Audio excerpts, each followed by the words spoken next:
En el periodo paleolítico podemos indicar que es una etapa caracterizada por el uso de útiles de piedra pulida y donde el sistema económico es el sedentario. La sociedad cambia absolutamente porque ahora la economía está basada en la tierra, en la agricultura, y las semillas juegan un papel muy importante y por lo tanto lo que se requiere es mano de obra, personas que trabajen la tierra. En el caso del arado, que es la imagen que se muestra en el Power, eh, es una creación que emerge, pero que se necesita una fuerza más bien del hombre, ya que la mujer no va a tener la capacidad de estar tanto tiempo con esta herramienta que mueve este animal. Entonces, con la creación de este arado, se va a empezar a sentar algunas bases para que surja además la propiedad privada. Eh, Comienza a ocurrir algo que no había sucedido en el Paleolítico, y es que comienza a haber una tendencia al hurto de las mujeres, eh, lo que obviamente va a conducir a constantes guerras entre las tribus.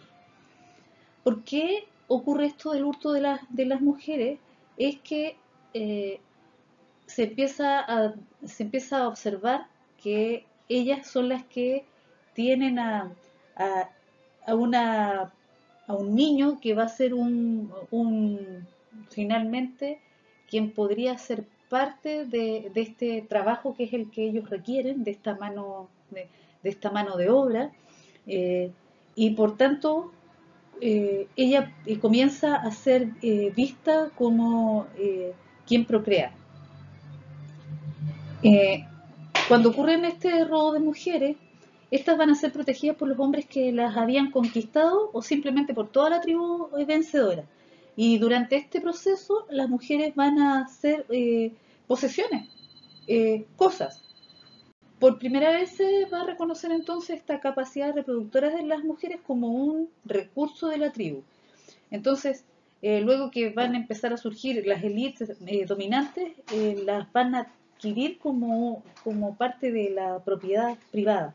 Eh, Simplemente eso es lo que va a suceder. Entonces, como lo que se requiere finalmente son trabajadores y la cantidad de elementos depende de la disponibilidad del trabajo, la producción se va a convertir en el foco central. Entonces aquí van a aparecer dos consecuencias que van a ser decidoras en esta época, y que una tiene relación con la influencia que los van a tener los varones ancianos, eh, y el incremento del incentivo de las tribus a adquirir más mujeres. El niño o la niña son un potencial económico, por tanto, lo que se va a empezar a institucionalizar es el intercambio de mujeres. El de hombres en realidad no tendría ningún valor en este caso. Eh, y lo otro que va a aparecer es que se va a establecer un matrimonio patrilocal. Entonces, los hombres ancianos van a dar continuidad a estos conocimientos concernientes a la producción, van a mistificar un poco algunos secretos que supuestamente ellos tienen, y van a ejercer poder sobre los hombres jóvenes controlando los alimentos, el saber y la sexualidad femenina. Van a controlar el intercambio de las mujeres y van a adquirir la propiedad privada de ellas. Entonces van a ofrecer el trabajo a los jóvenes a cambio del privilegio de acceder a las mujeres. ¿Qué más se ve en esta época? Es que a diferencia de lo que ocurría en el Paleolítico, que donde era el chamán quien ejercía el poder, ahora va a recibir en sacerdotes y magos, eh, lo referente a lo religioso, en generales y oficiales en lo que tiene de relación con el poder político-militar, y en los reyes y en los sátrapas y faraones en los que se refiere al poder político. También van a aparecer los escribas, los administradores y los contables en cuanto al poder económico. Ahora las fuerzas ya no van a estar más representadas en estatuas de piedra que imitan la forma animal o en dibujos de sonido, movimientos y acciones, o sea, nombres. El consenso es sustituido por el autoritarismo, el igualitarismo del paleolítico por la competición, la libertad por la coerción y el asambleísmo por la privación de los derechos que hasta ahora ejercían las mujeres. Durante la edad de los metales surgen las primeras sociedades más complejas y que abarcan áreas de terreno con una jerarquización de asentamientos. Eh, el dominio completo lo tiene el hombre por sobre la mujer. Se establecen sociedades basadas en las ciudades-estado, cuyo principal objetivo era la defensa común frente al exterior, y ahí se asienta la idea de que la participación en la defensa la va a tener el guerrero, y él es el que va a otorgar derechos políticos en la comunidad. Si no se interviene en la defensa, la persona queda excluida de la toma de decisiones colectivas. En este grupo, obviamente, las mujeres están.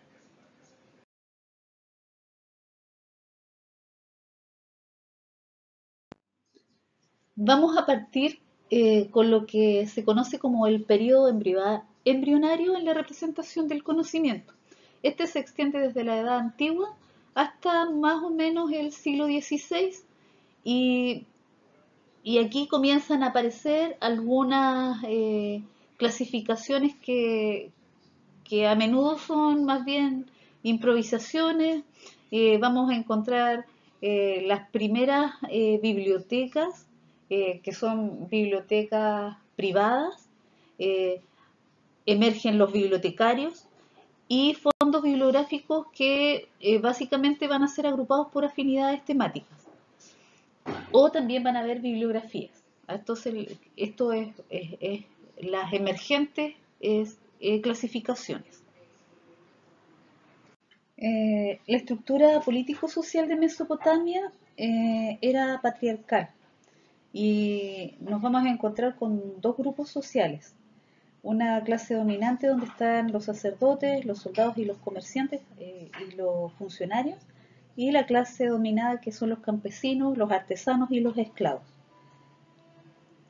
Las autoridades, que eran los reyes y los sacerdotes, en un inicio solo arbitraban algún conflicto y ordenaban obras puntuales, pero a medida que va pasando el tiempo empiezan a dictaminar leyes y normativas para organizar el trabajo de toda la comunidad. Estas nuevas tareas propician la aparición de un nuevo colectivo de trabajadores especializados, que son los funcionarios, y son los encargados de las tareas administrativas de la ciudad. Es al pueblo de los sumerios a quienes se les atribuye la creación de la escritura. Eh, Esta escritura cuneiforme, que son las primeras formas de comunicarse, siendo en un comienzo un tipo de escritura pictográfica que tendía un poquito a la abstracción. Al final, como se dan cuenta que es un poco complicado hacer los dibujos de conceptos que ellos querían representar, esto va más adelante a conducir a pictogramas, de pictogramas a un ideograma que va a representar finalmente de una manera más clara lo que se quiere decir o expresar. En un principio, entonces, las escrituras eran de forma horizontal, y luego se va creando una forma menos compleja y se empieza a escribir de izquierda a derecha. Como era más fácil trazar líneas rectas, con el tiempo se simplificaron estos ideogramas y signos similares a las cuñas o a los clavos que representaban los sonidos. En la arcilla se dibuja mal y no se podía no utilizar pinceles o plumas, entonces tenían que trazar sobre la tableta con un instrumento punzante. Ese era un punzón o un estilete afilado que terminaba en una puntita, y posteriormente la caña con una sección triangular. A esto se le llamaba kilns, estas tablas que podían ser cosidas para un registro permanente o incluso podían ser recicladas. Habían distintos tamaños de las tabletas de arcilla, o algunas medían 30 centímetros, algunas 40, pero la mayoría era como de un porte de la mitad de esto, pero siempre en forma rectangular. Aunque igual hay algunas que son redondas. Eh, por otro lado, también la arcilla se utilizó eh, no solamente para este tipo de cosas, sino que para grabar documentos más valiosos. También se usaban pieles o papiros.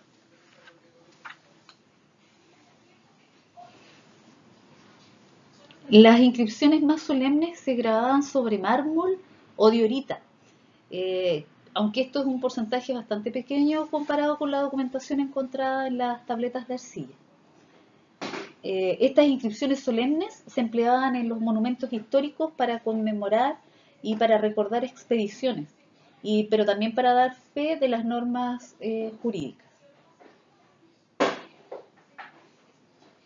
Eh, un dato un dato anexo es que algunos textos cuneiformes hablan de mujeres escribas, que eso no es tan común, y que redactaban documentos para diferentes personas.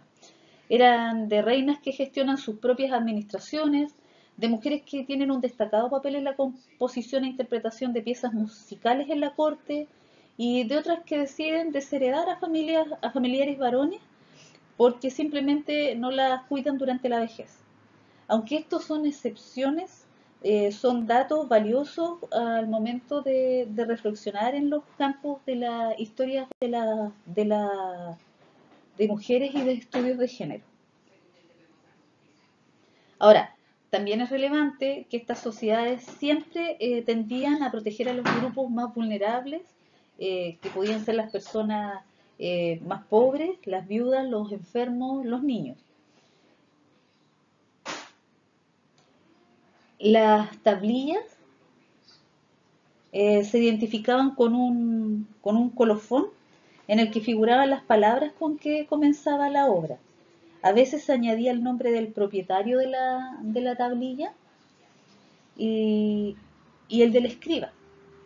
Estas tablas se guardaban lejos del suelo en cajas de madera o cestos de mimbre a lo largo de las paredes en las habitaciones centrales dentro de los palacios.